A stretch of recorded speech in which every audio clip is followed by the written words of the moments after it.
Okay, we are live. Good evening, everyone. On behalf of the team Calcutta Comparatists 1919, I take this privilege to warmly welcome you to the 45th lecture of the lecture series. Calcutta Comparatists 1919 is an independent forum for research scholars of humanities and social sciences. It carries the legacy of academic study of Indian languages and literatures envisioned by Sir Ashutosh Mukherjee and introduced in 1919 at the University of Calcutta. Later in 2005, a new department was established which still continues to carry research on Indian languages. Calcutta Comparatists 1919 took inspiration from this history and it is a platform for sharing research interests and ideas. We are organizing online lectures on various interdisciplinary topics to be delivered by academicians and distinguished research scholars of different fields. Thank you all for joining us today. I will now hand over the mic to one of our co-founders, Jemima Nasrin, for introducing our speaker of the day. Over to you, Jemima. Thank you, Anshikadi. Today we have with us Dr. Pradipta Shyam Chowdhury. Dr. Pradipta Shyam Chowdhury works as an assistant professor of English at the University of North Bengal. His area of interest is feminism and gender studies. His PhD is on the third world feminist issues in the novels of Bapsi Sidhwa. He edited and co-edited books like Ravindranath Revisited, Essays on Tagore, Insiders as Outsiders, Essays on Indian Widows and Widowhood. He is a member of editorial board at Postcolonial Interventions, an interdisciplinary journal of postcolonial studies, and Postscriptum, an interdisciplinary journal of literary studies. He has a long list of publications in reputed journals. Today he will be talking about writing the city, Lahore as Heterotopia in Sidhwa's writings. Thank you, sir, for coming to our forum. Now this virtual stage is yours. You may begin your lecture. Thank you. Thank you, Jemima, for this kind and this wonderful introduction. Uh, let's start. Good evening and wish you all a very happy and healthy new year. At the very outset, I would like to thank Calcutta Comparatists 1919 for giving me this platform. Today, my discussion will focus on a city, Lahore, the city of life, the city of death, a Chinese box that allures to disinter the untold stories and posit them beside the told sagas of history. My presentation purports to explore the city space of Lahore through the creative lens of the writer who loves to call herself an essentially Pakistani, a Lahori, and categorizes her identity with three P: Parsi, Pakistani, and Punjabi. Bapsi Sidhwa, who writes the city space with her 3P identity. Now, Bapsi Sidhwa is a true Lahori, and in almost all her writings, the city outgrows from being just a locale or a setting of a story to a palpable living character. Starting from the Crow Eaters to an American Brat, Sidhwa explores the old but beautiful city of Pakistan with her creative eyes, and she accommodates within its geographical boundaries, juxtaposing Lahore's. That so that the city comes up with its multi-layered identities and appears as a veritable heterotopia. Today, my presentation will try to study how Lahore as a heterotopia combines the utopos and dystopos with the shift in time in Sidhwa's works and allows her to construct her own Lahore, the city of sin and splendor.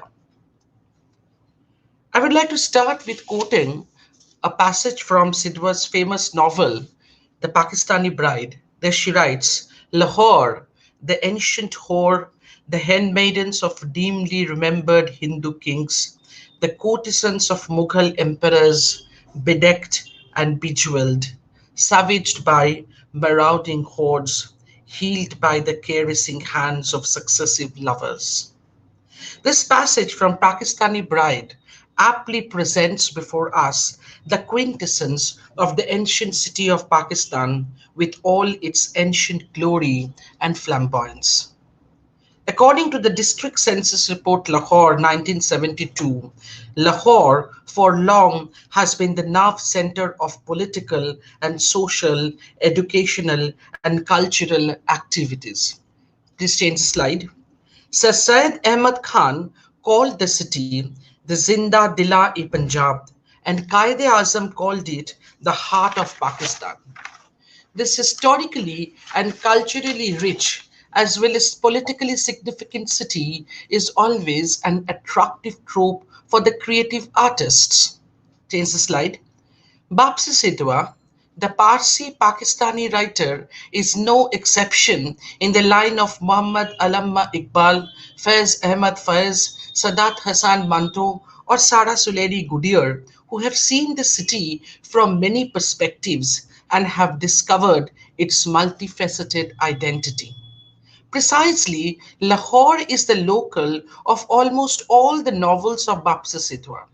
Starting from The Croaters to An American Brat, Sidhwa delves deep into the heart of the city of sin and splendor with her creative eyes, and every time she is successful in finding out different Lahores from the solid geographical entity of the city. Next slide. R.K. Narayan created the imaginary town of Malgudi as the locale of his novels that became the, within quotes, metonym for the traditional India, a locus that exists outside time and apart from the forces of modernity. But Sidhwa's Lahore has a tangible existence, a solid geographical location. But out of this tangible existence of a cosmopolitan city, she carves out multi-layered spaces in her works that can be taken up as effective example of heterotopias. Next slide. Michel Foucault, in The Order of Things and a lecture of other spaces. Next slide, please. Okay. Okay, this is a slide. Okay. Michel Foucault, in The Order of Things and a lecture of other spaces, defines heterotopia as those real spaces that stand outside the known space. In this context, it needs to be mentioned that heterotopia is not a utopia, for the latter does not exist in reality. In his lecture of Other Spaces, Foucault gives 6 principles of heterotopia. Of them, I will just take up the third principle to study the multi-layered identities of the cityscape of Lahore. In the third principle on heterotopia, Foucault says that it can be capable of, within quotes, of juxtaposing in a single real place several spaces, several sites that are themselves incompatible. Foucault cites the example of a theater where different places and spaces are included within a single rectangular place, or the cinema that projects a 3-dimensional space on a 2-dimensional screen. Bapsi Sidhwa was born in Karachi, but shortly after her birth, the family shifted to Lahore. Lahore, as a living identity, figures in her works and consequently transcends from a geographical location to a psychological space and accommodates within its geographical boundaries, juxtaposing Lahore, a destination for success to a Parsi entrepreneur in the Croaters, and also the site where the line of partition is drawn in the Ice Candy Man. In the Pakistani Bride, Zaitun sees Lahore as the place of her freedom, a utopia, and Firoza, in An American Brat, is sent to USA because Lahore is affecting her mind with puritanical rubbish. Next slide.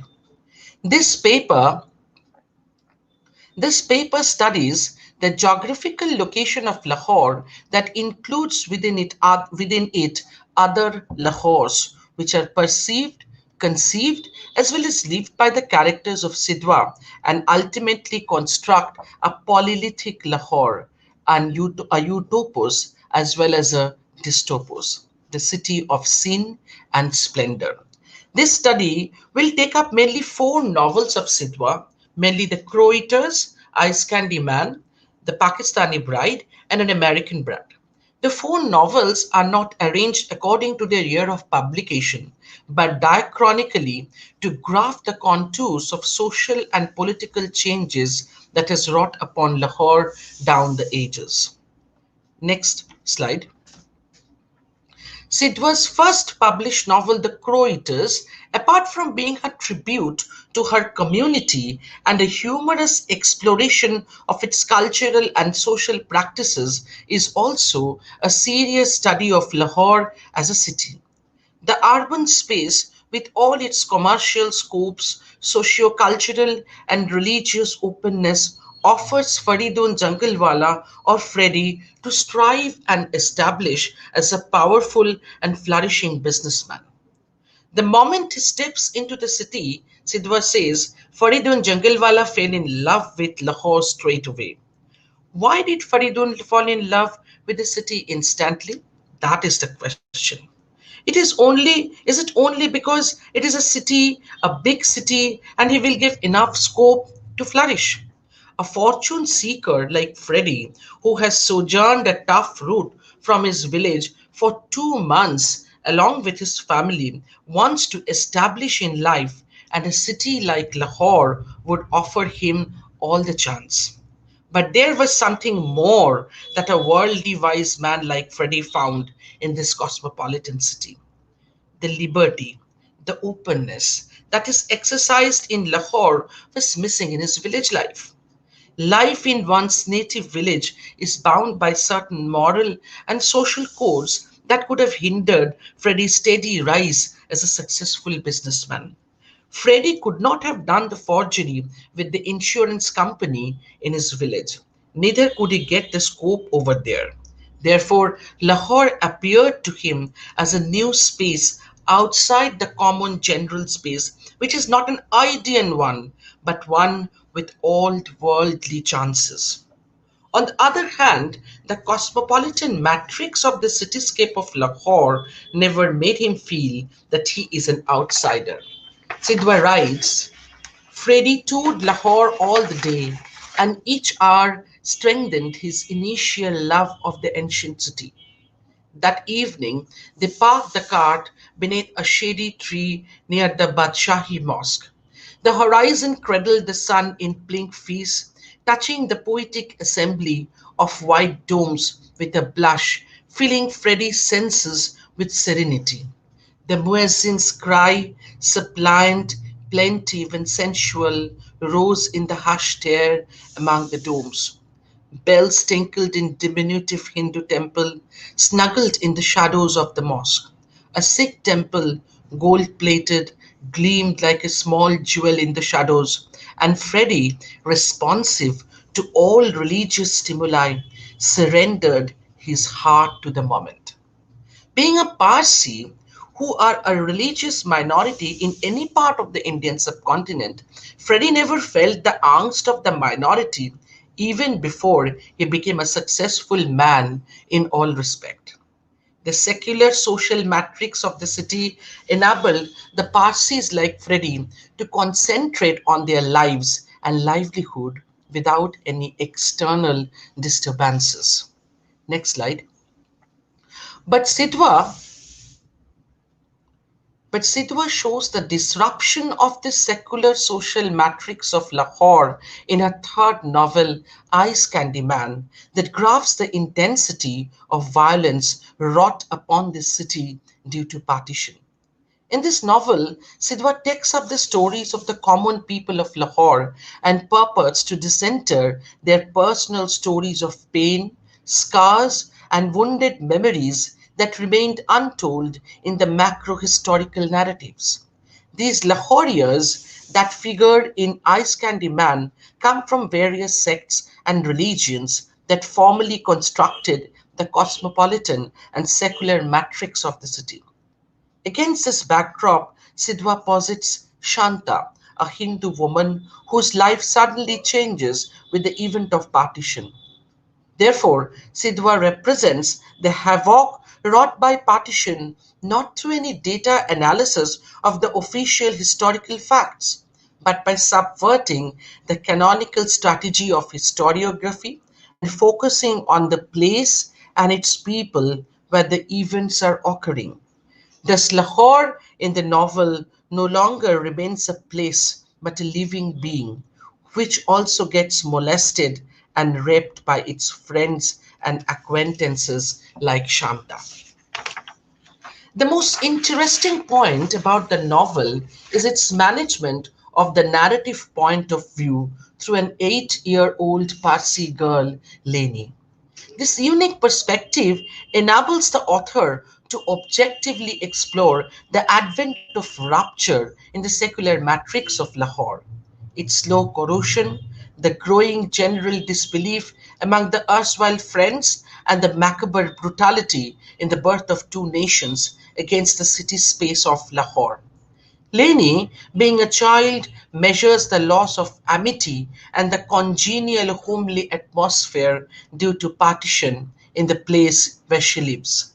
Thus, Leni never mentions, though other characters sometimes do so, any other place where disturbances of partitions were happening, but she is only concerned with Lahore. Next slide. Precisely, Lahore as a psychological space becomes the metonymy of the country for Leni. With the natural naivety of a child, Leni asks, "There is much disturbing talk.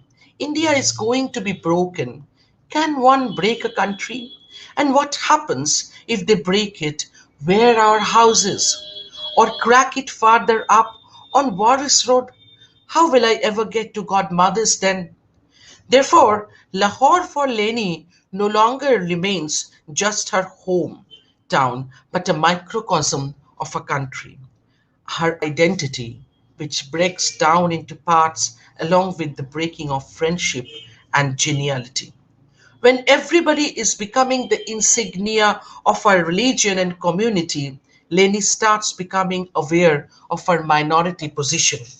Sidhwa writes, "It is sudden. One day everybody is themselves, and the next day they are Hindu, Muslim, Sikh, Christian.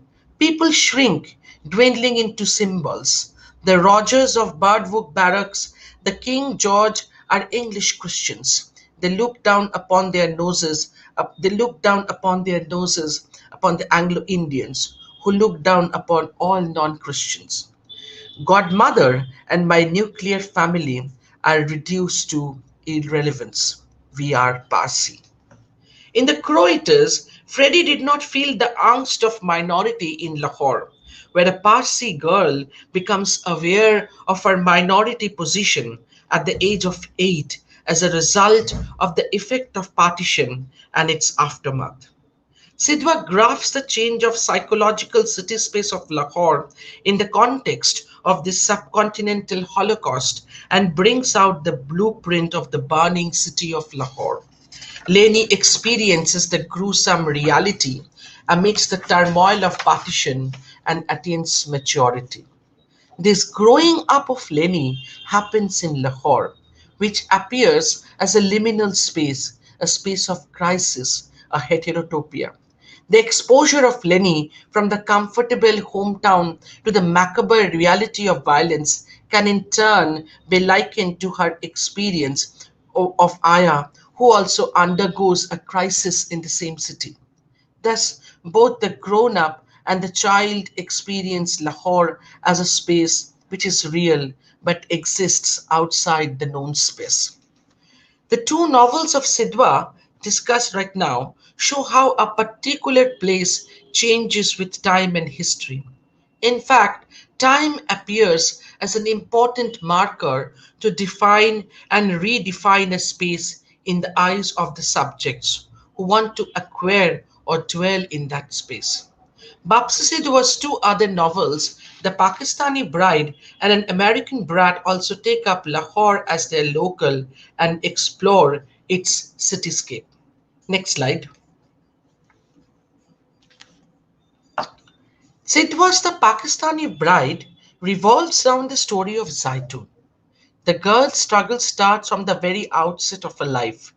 Pitted against the macabre and gruesome violence of the partition of the subcontinent, Zaitun crosses the border with her parents, Sikandar and Zohra. Qasim, a Kohistani man, adopts the little girl when her parents died.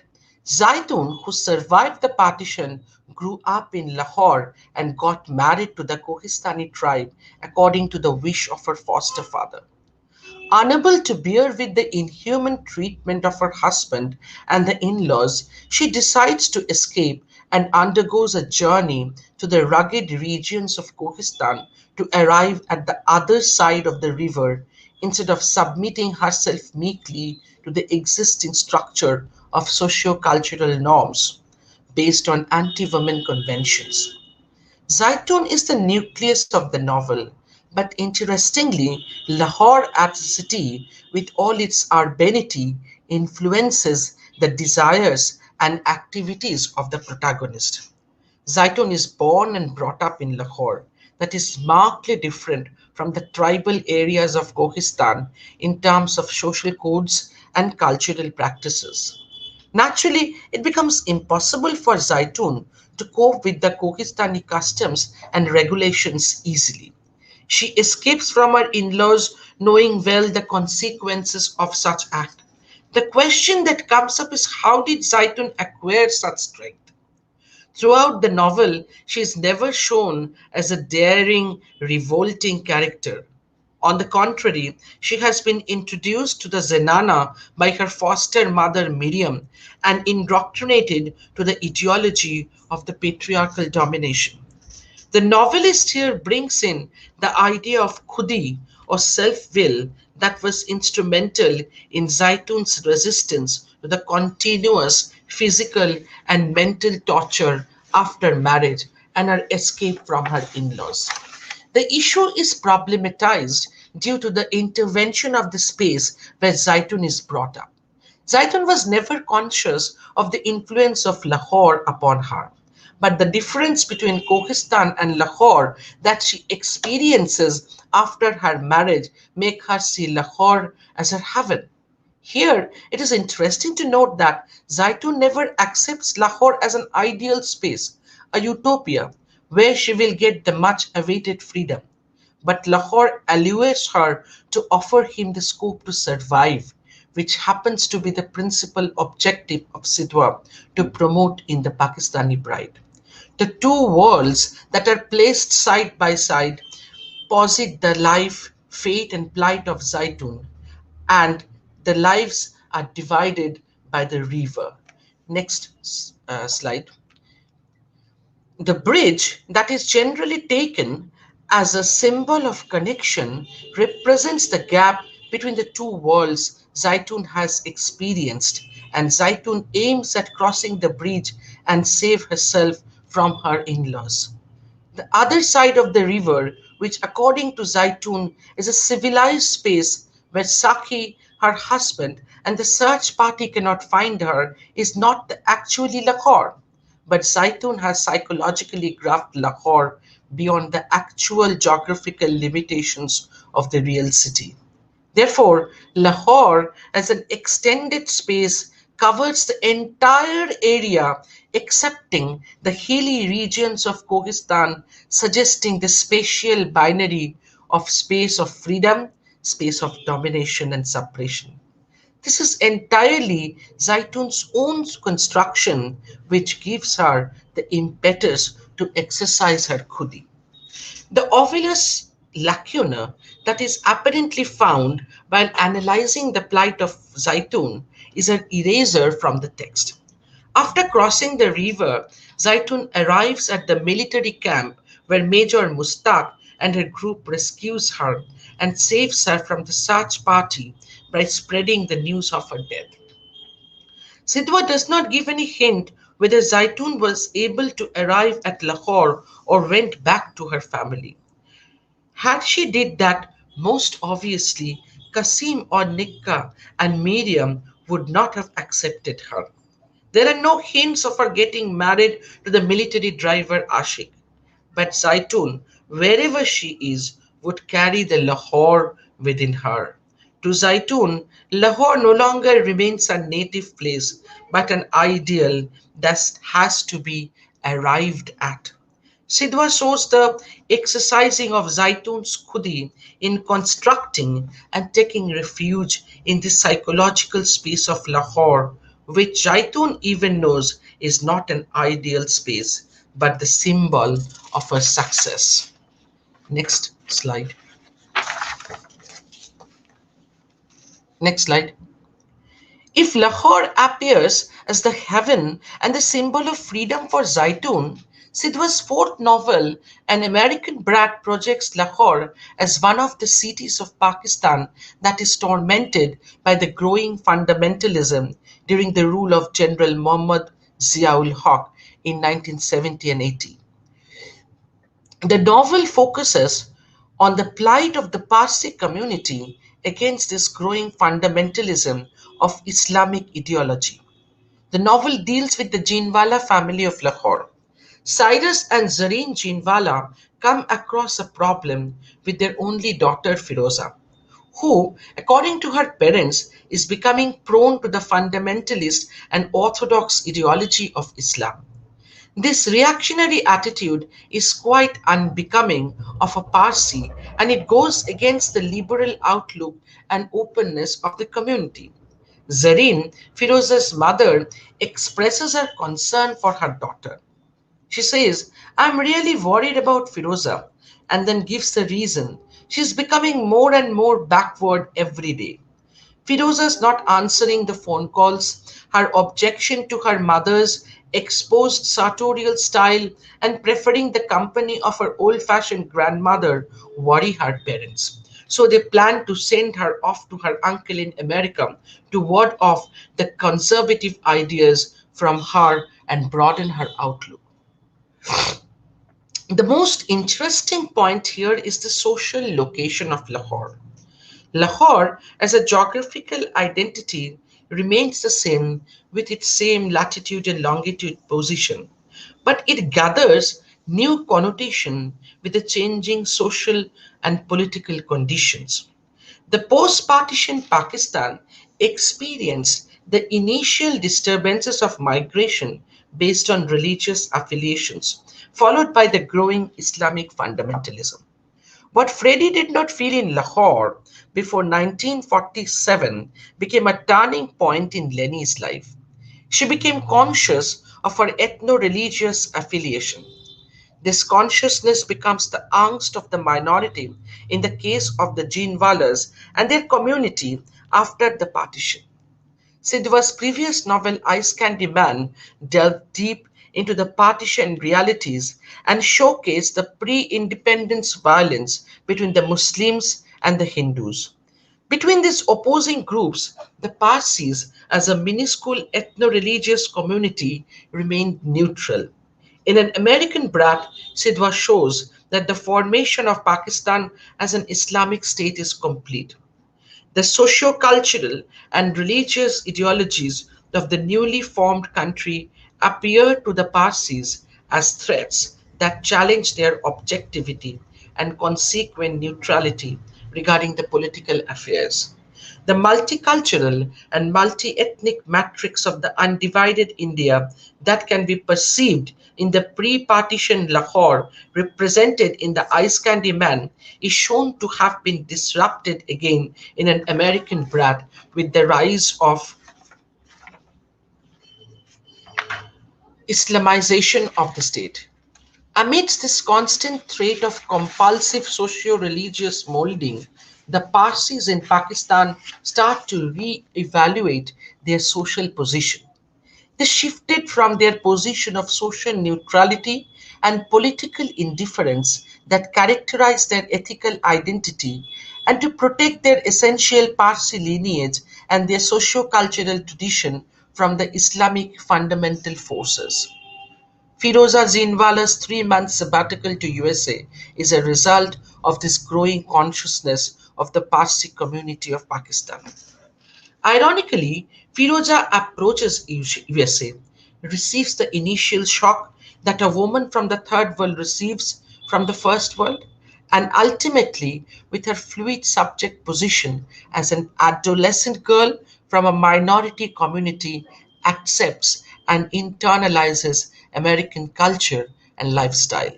Shedding off a social, cultural, and ethnic baggage, she dares to enter into a relationship with a Jewish American, which ultimately fails to consummate due to the intervention of her community.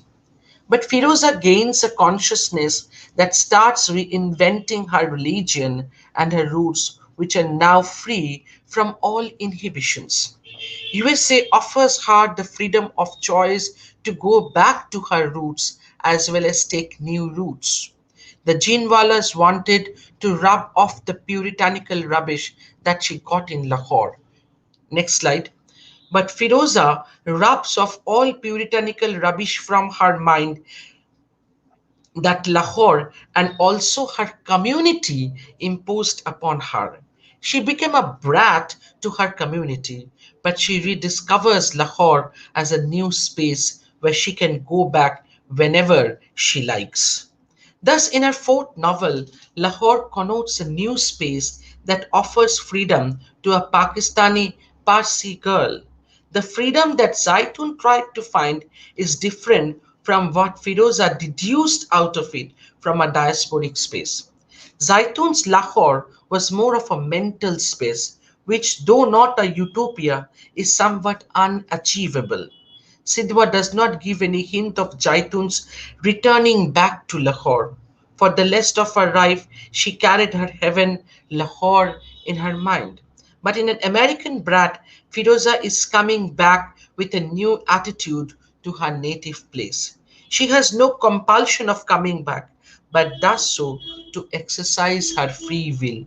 Thus, what Sidhwa conceived of in the case of Zaitun is achieved by Firoza, the exercise of Khudi, the free will. Next slide. The analysis of the creative overview of Bapsa Sidhwa shows Lahore as a fluid urban space that is always changing. If the Croaters has a cosmopolitan as well as a liberal Lahore, where Freddie is never hindered by any ethical or moral scruples to establish as a successful and influential man before the partition, the Pakistani Bride constructs another Lahore that is the ultimate destination of Zaitun, mentally, if not physically, to exercise her khudi. Again, in The Ice Candy Man, Lahore appears as a crisis space where Laney acquires maturity. And finally, in An American Brat, Firoza rediscovers the Lahore that Zaitun was in search of. In the introduction to her collection of essays, uh, Bapsa Sidhwa writes, the collection of the name of the book is City Beloved. Uh, the collection of book is City of Sin and Splendor. And the introduction is the introduction, City Beloved. There Sidhwa writes, I have spent most of my life in Lahore, and the city of 8 billion provides a geographical location of my novel. The city's ambience has molded my sensibility and also my emotional responses. To belong to Lahore is to be steeped in its romance, to inhale with each breath an intensity of feeling that demands expression. In the above passage, Sidhwa has made the confession of her feelings about Lahore, and as a creative artist, she is more keen on finding out other facets of the city from its tangible geographical identity, which results in the scooping out of a number of Lahores that are juxtaposing in the real city of Lahore. Like the screen of a cinema hall, the real Lahore flashes back and forward to capture the varied range of Lahores in different time frames. Hardy's Wessex or Faulkner's Yokna-Patwara County are good examples of Foucault's heterotopias. John Thiem observes, both can be seen as mythologized versions of the social worlds they construct that verge on elegy, because they dramatize the conflict between the old and the new, the rural past and the increasingly mechanized presence in Hardy.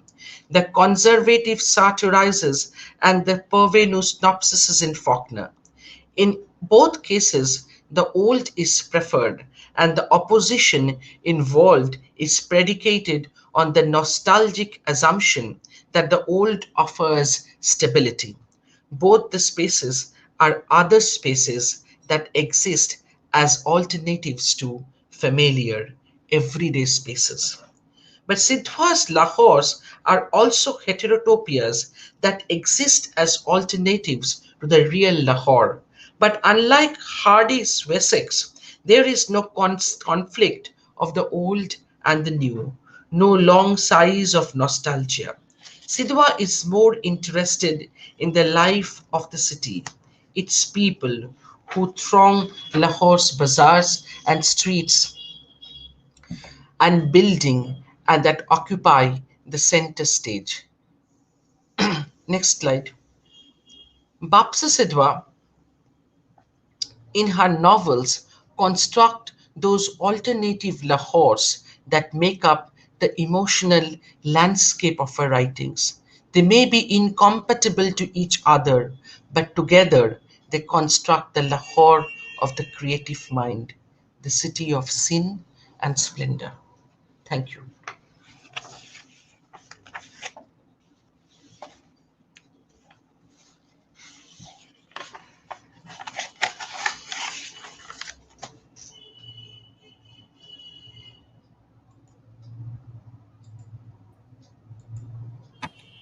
Jemima, there.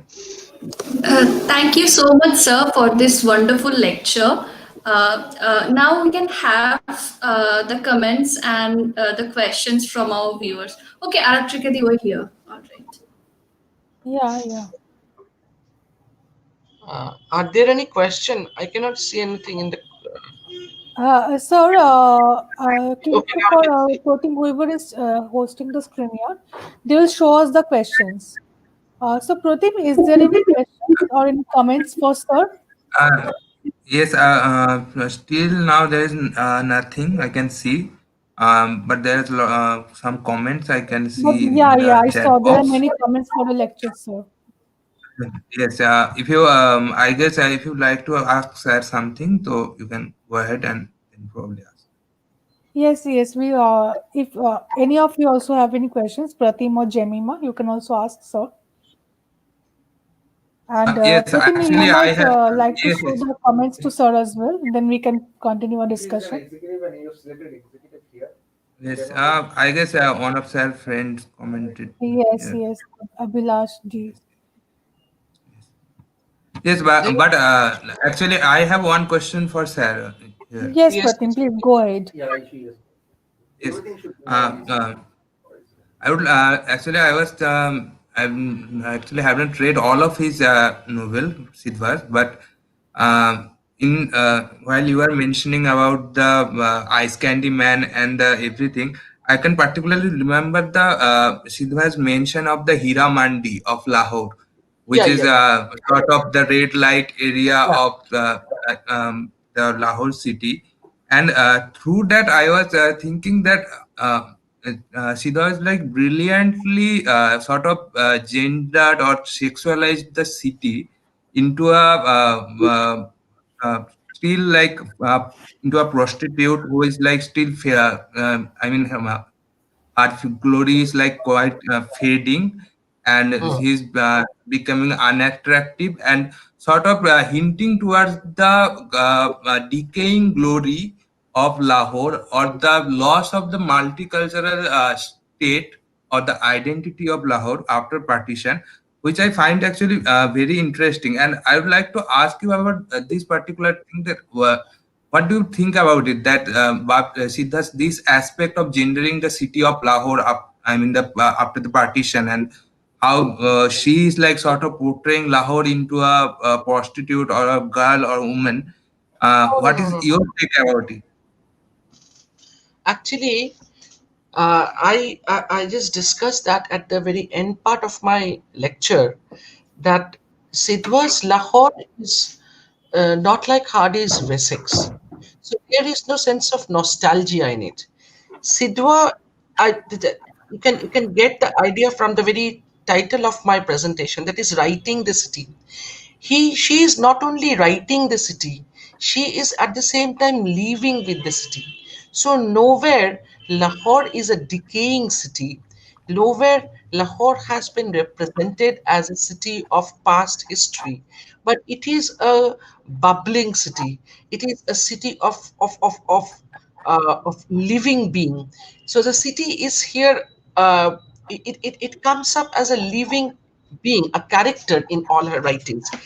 And interestingly, see, I mentioned the quotation from the Pakistani Bride. There she writes Lahore, and the moment then she writes the ancient whore, the handmaidens of dimly remembered Hindu kings. So she wants to present Lahore along with the history, the present Lahore. So Lahore carries within itself the past history, the remnants of the Mughal emperors, the Hira Mandi that was established by Ranjit Singh ji, and the present city where she comes back after every 6 months. So Sidhwa is a writer who actually doesn't want to call herself a diasporic writer, and she says that I am a writer with a 3P identity. That is a Parsi, Pakistani, Punjabi writer. And every time her Lahore is a living character. There is no nostalgia, the sense of nostalgia that this city has lost its past glory and splendor. But this city is a living being, the city of sin and splendor. The city has the colorful particular prostitute quarters, that is the Hira Mandi. There is also the Waris Road, and there is also the patches that the scars, the pains of partition that the partition has wrought upon it. So all these things actually make up Sidhwa's Lahore. Yes, actually, I asked this question particularly in the pretext of one line, which is like in Cracking India. I was like just checking it, that one line was there that Siddha was saying that the garden scene has depressingly altered, and Muslim families, which added color when scattered among the Hindus and Sikh, now monopolize the garden and depriving of its color. So I think this certain use of color or the deprival of color, I thought that particularly probably Bapsi was hinting towards that after partition, since most of the Hindu families moved towards India and all, and Lahore, which has a long history of like the Sikh rule and the Muslim, Mughal, and every like reign was there, and the it was like sort of culture which was like amalgamated from different sources. So I was Hmm. thinking that Bapsi probably hinting towards that kind of thing, which is like after partition, that so-called this space for multicultural city is probably losing, and probably it's turned into a city of a particular religion or yes, The secular matrix of Lahore is broken. But yes, yes, one thing you have to take into consideration, that Sidhwa was a Parsi writer. So she was the writer who actually explores, who sees the very event of partition from a very objective point of view. So actually, she was never with the side of the Muslims or the Hindus, just like the Parsis. They were neutral. So the character in Ice Candy Man, suppose the narrator Leni. Leni is a little girl and she's a Parsi little girl. So Leni was hurt not because the Hindu Aya was molested or raped. There are references of Muslim women being raped from the in the train from Gurdaspur, or there were Hindu women who were molested, raped, and there were many other things that happened with both the Muslims and the Hindus. But Leni's concern was Shanta, not as a Hindu woman, but as her ayah. Actually, Leni felt that my home is getting disrupted. And home is not just a brick structure or a particular area of land.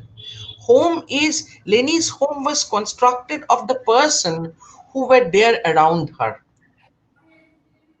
Imam Din, the cook, the gardener, the Sharbat Khan, her ayah's friends, the ice candy man, the monsieur, her mother, her father. So one day she starts experiencing that this home is getting destroyed.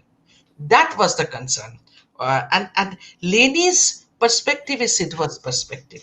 Sidhwa was not at all worried about the Hindus or the Muslims as religious sects, but she was worried about as a human being that my close acquaintances or my friends, they are getting separated. And at the same time, the total event is telling upon the very secular matrix of the city. But after all, after so many disturbances and so many attacks, we still survive. We love to survive, we love to live.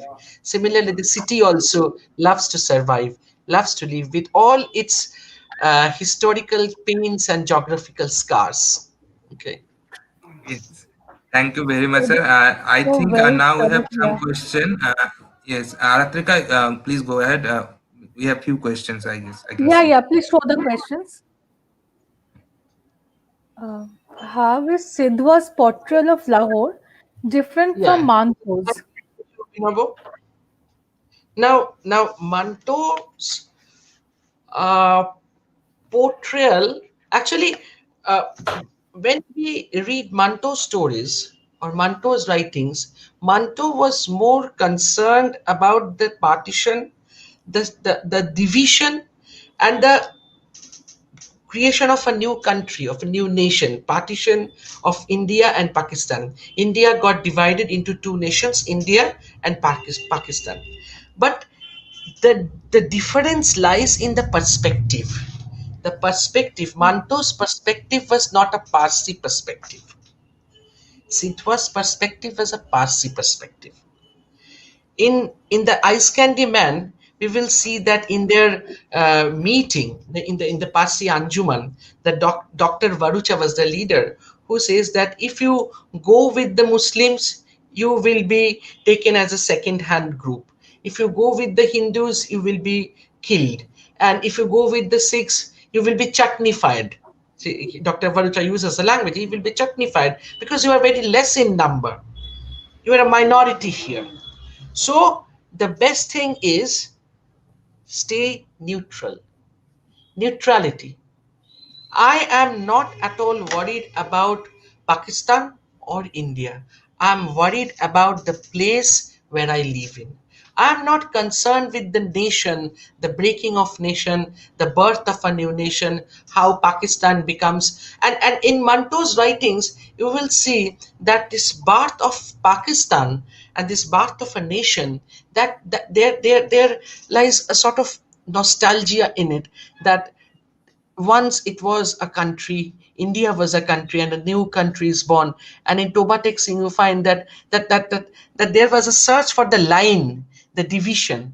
But in Sidhwa's writings, you will find that in specifically in Ice Candy Man, you will see that Sidhwa every time mentions the line, the the line that divides the country, the line as only a line that divides his home. Nowhere Sidhwa is worried about Zinia or Mountbatten or any other Congress leader or Muslim League leaders. She is concerned with the people around her who actually make their home. That is the Parsi perspective.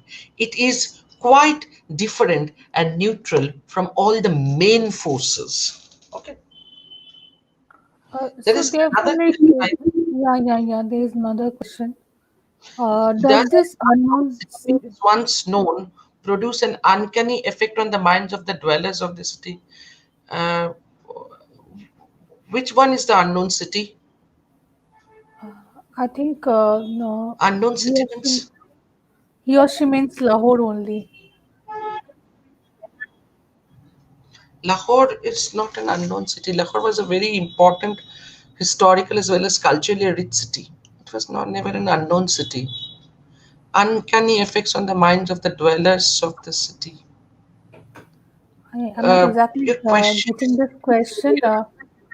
Maybe you can, beyond Phoenix, maybe you can elaborate and write it again in the chat box. yeah. Any other question?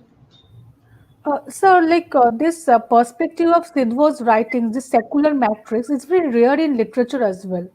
I mean, we can see from the No, like from the. actually, Hmm. the Sidhwa's secular perspective is something which actually is supported by her Parsi perspective.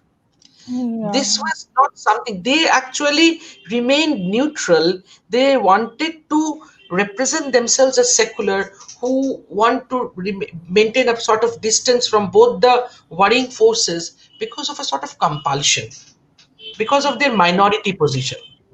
And Sidhwa very interestingly shows this growing angst among the Parsis that they became secular because they knew that if we uh, get involved in this uh, disturbances, we will be just wiped out because we are so less in number. And there was also a history that you will find in the famous story of Kaikobad, that is a Kisai Sanjan. You may all know the story that when the actually the Parsis came from Iran, they wanted to enter into India at the port of Sanjan, and there the ruler of Sanjan was King Jadav Rana, who came and said that we cannot allow you to enter into our country because that will then uh, adulterate our Indian culture. We won't allow you to enter. And then there was the Parsi Dastur, he's a learned man, the priest, who comes and Jadav Rana showed them a bowl of milk, full bowl of milk, which in Parsi they say doodh na bowl. Okay, so and Jadav Rana said that our Indian culture is like this milk, which is pure. And then the Dastur came and mixed a lump of sugar in it and said that we won't destroy the purity of this milk, but we will enhance its taste. So the Parsis will be like this. We will be here to help the country, and we won't get involved in any kind of disturbance. And then there was a treaty among them. You will get the story in Kisai Sanjan, means a story of Sanjan, and there was a treaty that they will be allowed to perform their cultural and religious rites, and no Parsi will marry outside their community, outside their religion. So this was the thing.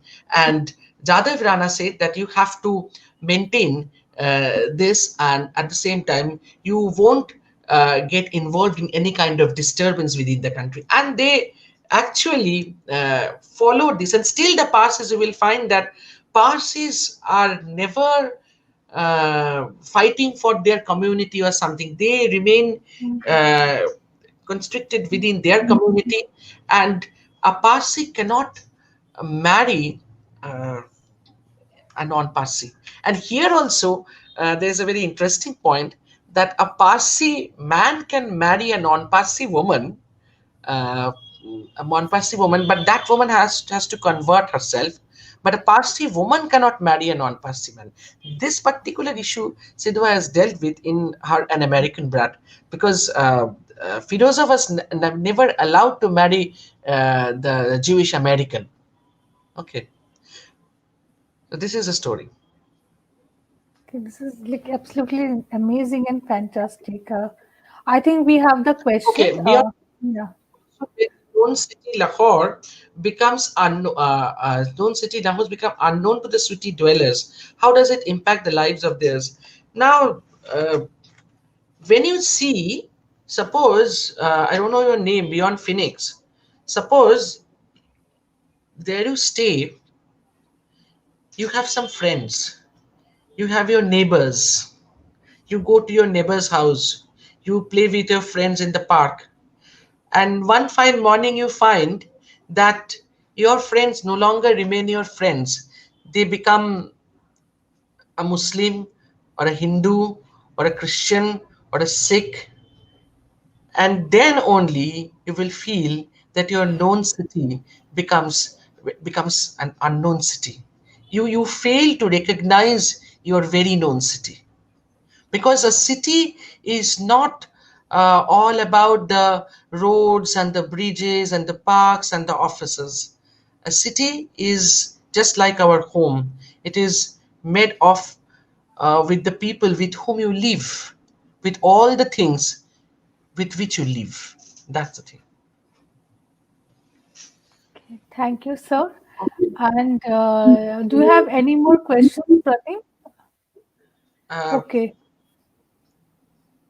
I just Yeah, want to now, ask, if the space of the city, Lahore, apart from being explored from its psychological, organic living body in Sidhwa's writings, it's there. It's there, because in Ice Candy Man you will find that Lenny is telling that can one break a country, and when she utters this, she was thinking of that canal. She was thinking that there will be a canal dug between the city and that will divide. So she was not she never thought that Lahore will fall on on the part of Pakistan. She was thinking that everybody, if all the things that is around her, that will be divided. So it is very much like the ripping open of a body, just cutting the body into two halves, digging just digging a canal, and that will divide the city. One part will be one nation, another part will be another nation. So here we find that Sidhwa is thinking of imagining the city as a body. okay. Okay, thank you. Thank you, sir. Do you have any more questions, or I was thinking of asking something to sir. Um, no, Artika, we don't have any more. If you can have anything, you can ask. Yeah, sir. Actually, I was thinking, like in Foucault's concept of heteropia, there is like each heteropia has a very precise and determined function within a society. So, in Sidhwa's writing, like as she is present in Lahore, in chronologically in her work, if you like study her work, I haven't studied much, so I'm The asking question, you. there's a problem in the line. I'm having some cracked words. Will you please repeat the question? Yes, sir. In Foucault's heteropia, each heteropia has a very precise and like defined function. So Yeah. if we take like Sidhwa's writings, like chronologically, if we see maybe Lahore in her writing, so do these heteropias, their functions change with the change in like with migration and everything? Actually, I was trying to think Lahore as a heterotopia.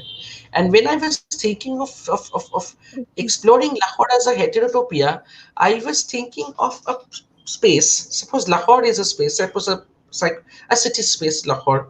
And Okay. Sidhwa was trying to scoop out many Lahores out of that space. So there are many spaces Okay. Okay. within the space.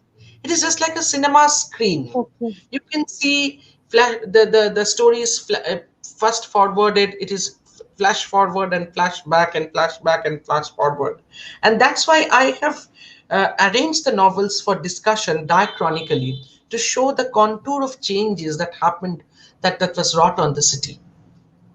So there's a very interesting thing that came to my mind when I was planning to write, to write and think of this paper. I was thinking of an ice cream bar, and when you just scoop out ice creams, just like the ice cream bar is like Lahore, and you're scooping out various shapes of Lahore out of that with a scoop.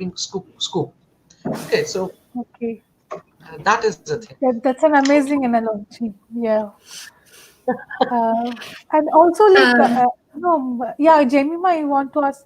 no, Please no, go no, for. continue. Archikati, continue.